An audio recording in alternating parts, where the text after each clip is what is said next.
Hello everyone, and welcome to this little guide I have decided to create for the first time.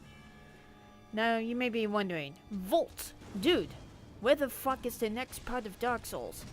Don't worry, it's being worked on.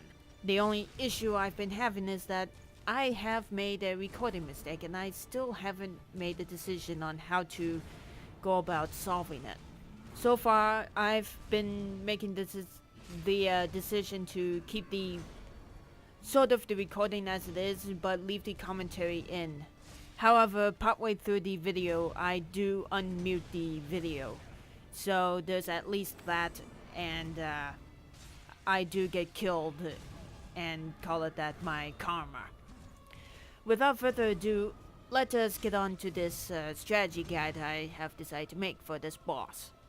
It's about the boss that I had a lot of troubles with.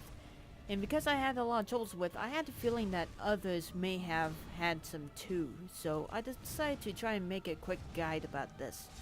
The boss we are going to be fighting against is Pontiff Sulyvahn. He is this big dude with two swords. One of them is on fire and the other one is filled with magic, I believe. If you're wondering about what's going on in the background here, this is actually my failed attempt, basically the one before my successful attempt. So this is currently being used as a way to extend the introduction so I can explain some stuff. Also, I did rather horribly in this attempt, so consider this as a what not to do within this boss fight. So let us get on to the actual part of the fight and show you what you should do. But first, let's go over how to go through the quickest way to get to the boss. So after getting my ass really handed to me, you want to start off in the bonfire with this church. And you'll also want one of the shortcuts to be unlocked for you so that you can make this trip a lot easier. All you really have to do is hang to the left and keep going. Don't go down the stairs or else you'll encounter one of the enemies with their fire staffs. This is one of the gates that requires you to open ahead of time so that you can get to the boss easier. Be careful about dodging about the undead as they deal a lot of damage. Also beware of the Pontiff Knights as they love to combo you. Alright, as long as you have that shortcut, you'll be here in the boss room right away.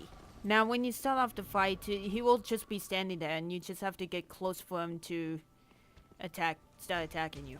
The key thing that I like to do is keep my shield up and only attack when he is not attacking and in one of his recovery animations, as well as stay close to him.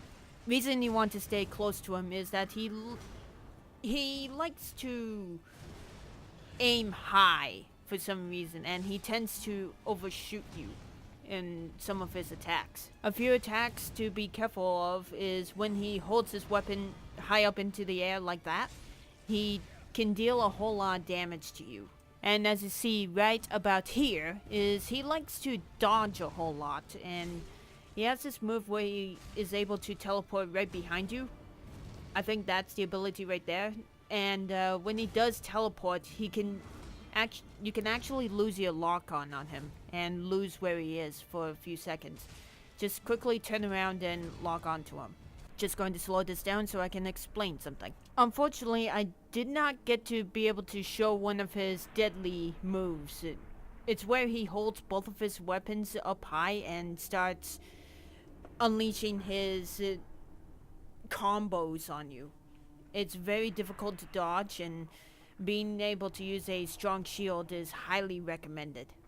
So now onto his second phase. He will go into a crouch down pose and have this tree branch sticking out of his back. While he's in that pose, do not get close to him or else you will get extremely hurt. Once he has done that, to immediately get close to him and start wailing on him, because he will go into this pose and summon a ghost version of himself. So now this is a double boss fight. Pontiff Sulyvahn and Ghost Sulyvahn. So the number one thing you have to do, keep your eye on Ghost Sulyvahn, not the real Sulyvahn. Reason being is that Ghost Sulyvahn will always make the first move, while the real Sulyvahn will follow up with the exact same attack. Now watch here carefully.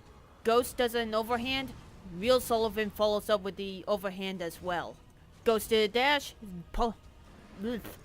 Ghost does a dash, Pontiff does a dash. See what's happening? The only real difference between the two is that Ghost does less damage than Pontiff does. As you can see from this laser beam, Pontiff Sulyvahn did a whole lot of damage with that beam through my shield. The ideal situation would be to block Ghost Sulyvahn's attack and then dodge out of the way of real Sulyvahn's attack. Also, they're doing sonic booms. They're ripping off something, I just know it. And as you can see there, I blocked Ghost's attack and then dodged out of the way of real Sulyvahn's. Another thing to keep in mind of is that, as you can see here, Ghost is actually standing behind Sulyvahn, just to try and hide the fact that he's about to do something. Also be aware, try and manage his stamina, because as you can see there, I was on the brink of getting hit hard, but I managed to recover stamina fast enough to block the next attack. Now here's the point where I kind of get a little cocky going, yeah, I know your secrets now, bitch. So I would advise against killing Ghost Sulyvahn, mainly because he deals less damage and allows you to see what real Sulyvahn is about to do ahead of time. Also, for the amount of health I have, I'd recommend having the +3 Estus flask, as that almost refills me to full health. And I'm thankful I had +3 Estus flasks. So right now I'm really close to being Sulyvahn. I'm just being extremely careful and not overextending myself to the point where I end up getting myself killed. Now, sometimes they will go out of sync, as you just seen there. When that happens, don't worry, the Ghost Sulyvahn will teleport right back behind real Sulyvahn. And he's dead. So this boss can be extremely difficult depending on how new you are to this boss. Once you know the strategy to beat him, it's pretty easy. Now some may argue that this would be the hardest boss within the game, but as I always say within every Dark Souls game, it's only hard when you don't know what you're doing. But once you understand what you have to do to defeat the boss, it's really easy. And as you saw there, I managed to pull through the entire boss fight.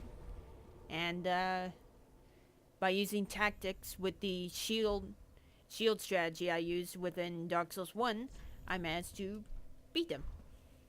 Anyways, that's all. I'm just in the background. I'm just pulling random gestures just for the hell of it. For extending the background. Yeah, I'm spinning around. Wee. So, anyways, I shall see you all later. And I will get working on that next Dark Souls part. So, with all that said, I believe I would go against killing the ghost version. Mainly because of the ghost that